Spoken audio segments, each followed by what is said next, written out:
La foi en soi n'est pas la conséquence d'une croyance idéologique, d'une théorie générale sur l'homme. On est acculé à croire en soi par la prise de conscience qu'on a de soi-même. Eh bien, cette différence de perspective se retrouve aussi dans la foi en Dieu.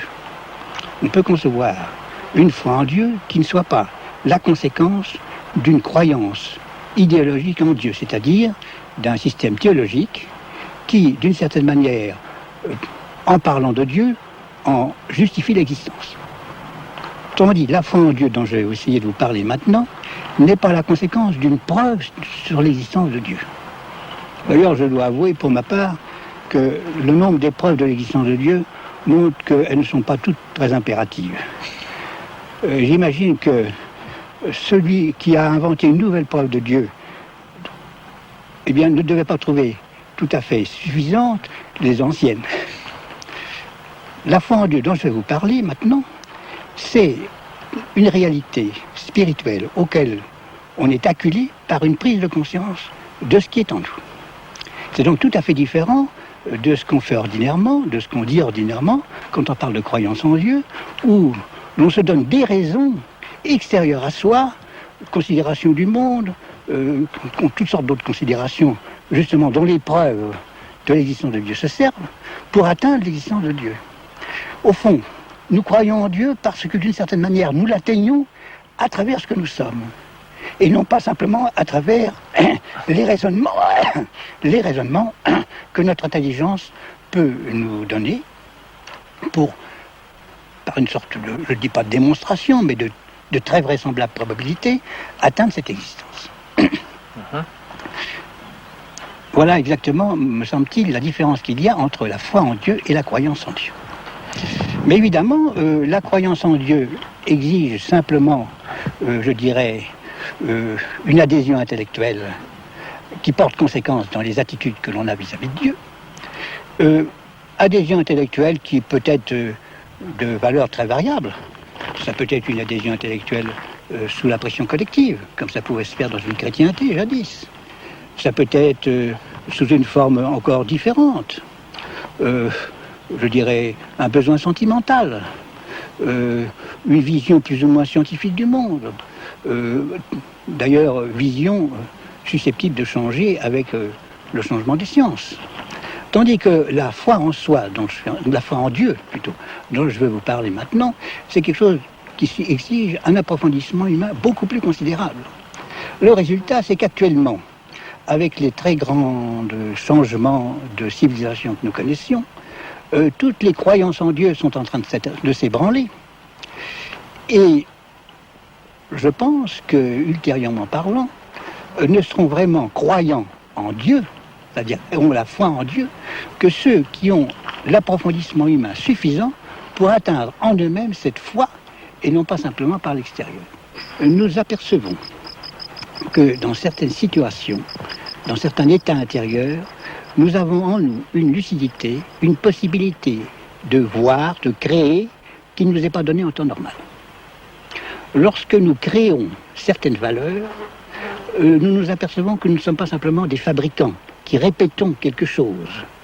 Nous sommes en train d'inventer vraiment quelque chose, une réalité, qui d'une certaine façon nous est plus donnée que nous la fabriquons nous-mêmes.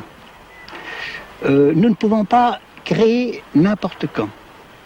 Nous ne pouvons pas créer ce que nous voulons. Il faut d'une certaine manière que cela nous soit donné et que nous correspondions au don qui nous est ainsi fait. De telle sorte que l'action créatrice se manifeste très différente de la simple action de fabricant que nous avons l'habitude de faire en temps ordinaire. C'est une action qui est de nous, qui est en nous, sans être uniquement de nous. Elle suppose une certaine réceptivité de notre part, mais n'est pas déclenchée par notre propre initiative. Elle nous porte vers des horizons que nous n'avons pas le moyen d'entrevoir.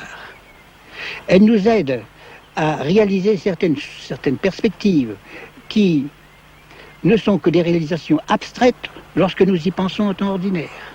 enfin toutes sortes de perspectives qui d'une certaine manière montrent qu'il y a en nous à certaines heures des activités spirituelles qui transcendent celles que nous pouvons faire ordinairement lorsqu'elles sont uniquement à notre propre disposition. Oui. Eh bien, puisque c'est une activité qui est en nous, qui est inséparable de nous, qui ne peut pas être sans nous, et qui cependant ne dépend pas de nous, eh bien, je dis, ceci vient d'une réalité qui ne peut pas être séparée de ma propre réalité, mais qui cependant n'est pas mienne. Elle me transcende, à la fois parce qu'elle est autre que moi, et qu'elle est d'autre part inséparable de moi. Bien, cette réalité, je utilise le mot Dieu, qui a été utilisé de tout temps, pour affirmer une transcendance par rapport à ce qu'est l'homme en tant que créature. Je pense d'ailleurs que cette notion de Dieu, qui n'est pas qu'une notion, qui est une affirmation tout à fait obscure, qui ne tolère aucune représentation, qui s'affirme simplement dans sa nudité même, par le mouvement même de son affirmation, je pense que ce mouvement intérieur n'est pas totalement étranger au mouvement qui poussait les hommes depuis les origines, enfin depuis très longtemps au moins, à affirmer l'existence de Dieu. Seulement, ça s'enracine dans des profondeurs de l'homme consciemment, tandis que jadis, c'était pour ainsi dire comme une certaine évidence instinctive que tous pouvaient porter, mais que nul à ce moment-là ne critiquait véritablement, d'une manière proprement humaine.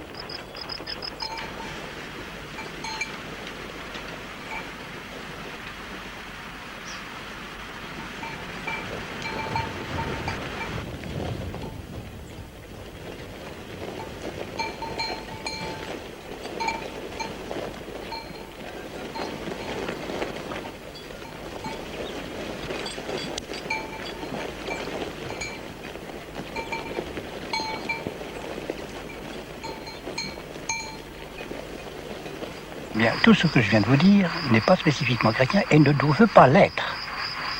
Parce que, en définitive, si le christianisme, par le fait qu'on le pratique réellement, facilite l'intériorité n'est pas un phénomène, n'est pas une activité spéciale au christianisme lui-même. Même d'une manière plus précise, on peut dire que pour qu'un christianisme soit vraiment vécu, il est nécessaire que l'intériorité existe. Autrement, ça reste une religion comme les autres, superficielle, sociologique, sentimentale, intellectualiste, mais pas une religion véritablement vécue. De sorte que l'intériorité et tout ce que je vous ai dit sur la foi en soi et la foi en Dieu ne sont pas spécifiquement chrétiens et sont probablement nécessaires pour que le christianisme prenne tout son développement, toute sa signification profonde. En revanche, ceci étant acquis, eh bien, pour atteindre le christianisme dans sa profondeur, il est nécessaire évidemment de toute une autre activité, et en particulier de la compréhension par le dedans, aidée de la propre compréhension qu'on peut avoir de soi-même, de sa vie spirituelle, de ce qu'a été Jésus de Nazareth. Jésus de Nazareth est le centre, le point central, la clé de voûte du christianisme lui-même. Mais évidemment, pour le découvrir dans sa profondeur, dans sa réalité, une théologie ne suffit pas, car ça reste simplement intellectuel et abstrait, ou sentimental. Il faut d'une certaine façon avoir en soi une possibilité intérieure qui est évidemment sans proportion avec celle que Jésus a connue, et cependant dans la ligne de ce que Jésus a vécu, pour pouvoir recevoir de lui directement ce qu'il est nécessaire pour notre développement spirituel.